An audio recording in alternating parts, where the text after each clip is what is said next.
Salut et bienvenue dans cette vidéo pour apprendre JavaScript dans le web. On parle donc toujours des opérateurs, mais précisément cette vidéo aussi des opérateurs ternaires qui sont donc mes opérateurs favoris.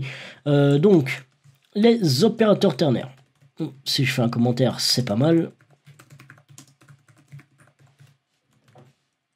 Déjà, qu'est-ce qu'un opérateur ternaire? Il y a vraiment pas beaucoup d'opérateurs ternaires. C'est tout simplement point d'interrogation et deux points. Et ces deux choses en fait vont ensemble, hein. Je vais te montrer en fait le pourquoi. Tout simplement en fait, le point d'interrogation remplace le if et le deux points remplace le else. Okay, et ça te permet donc parfois, quand tu as une seule information, ça t'évite de faire ceci, que tu fais if, A est-il strictement est égal à B,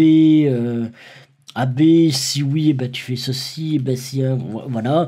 En fait, ça t'évite donc de faire plusieurs lignes, surtout par exemple que si tu fais, voilà, dans ce cas-ci, vraiment, je vais donner un exemple un peu plus concret, voilà. Si A était strictement égal à B, voilà, tu retournes A, sinon tu retournes B. Au lieu d'avoir en fait un petit bloc comme ça, grâce à l'opérateur ternaire, on va pouvoir remplacer ça. Je te montre comment est-ce qu'on pourrait le remplacer avec les opérateurs ternaires. Comme ceci. Voilà. Donc, en une seule ligne, quelques caractères, tu peux remplacer tout ceci.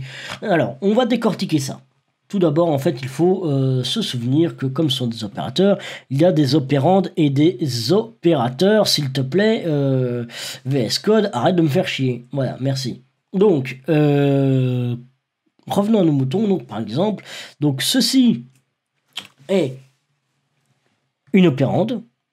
Ceci est un opérateur. Ceci est une opérande. Ceci est un second opérateur. Et ceci est une autre opérande. Ok?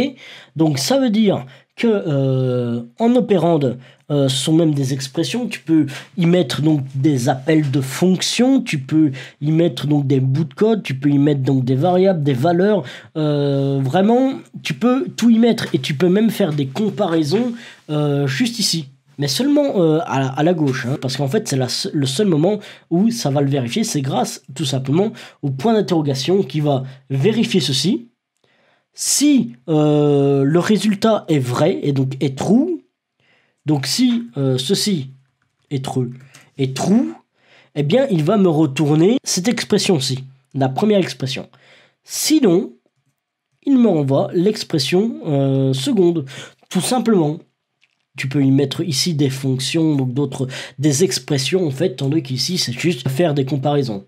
Mais imaginons que si par exemple je crée A, je vais même créer B, que je vais dire que A est égal à 1 et que B est égal à 2. Voilà. Donc si tu remarques, hein, ici j'ai utilisé même l'opérateur virgule vu que c'est un séparateur. Donc ça c'est quand même pour la précédente vidéo. Je ne vais pas revenir ici bien évidemment. Tout simplement imaginons que je fais une comparaison que A est-il strictement supérieur à B? Si oui, il va me retourner A. Sinon, il va me retourner B. Ok, je vais mettre tout ceci dans un console.log car tout simplement en fait ça fait c'est l'équivalent en fait de faire un return A. Hein. Donc imaginons qu'en fait ici ça fait un return A. Pourquoi est-ce que ici le return ne passe pas? Tout simplement parce que ça le fait de base. C'est un petit peu comme utiliser des fonctions fléchées. C'est un petit peu plus compliqué, mais ça j'en parlerai vraiment en fait dans les fonctions fléchées. C'est très intéressant de le savoir. Il me semble que ce sont des fonctionnalités qui sont arrivées aussi avec ECMAScript 6. Hein. Donc, en faisant ceci, qu'est-ce qu'il va me retourner à ton avis? Voilà, en tout cas, de toute façon, on a déjà la réponse, c'est 2, c'est-à-dire la valeur donc de B. Tout simplement parce que A n'est pas plus grand que B, du coup, en fait, il retourne false. Et comme il retourne false, il renvoie donc la deuxième expression. Et la deuxième expression ici, c'est B, et B est égal à 2.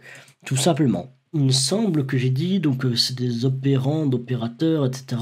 Les termes corrects, juste au cas où, donc c'est que ceci est une expression et que ceci est une instruction.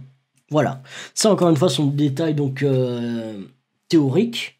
Juste comment est-ce qu'on les appelle, mais principalement tu n'as pas beaucoup de choses à retenir. Encore une fois, c'est pas grave si tu te trompes, c'est pas ça qui fera que ton opération sera correcte ou non. Donc voilà, merci d'avoir regardé cette vidéo. Donc n'hésite pas encore une fois à tester par toi-même.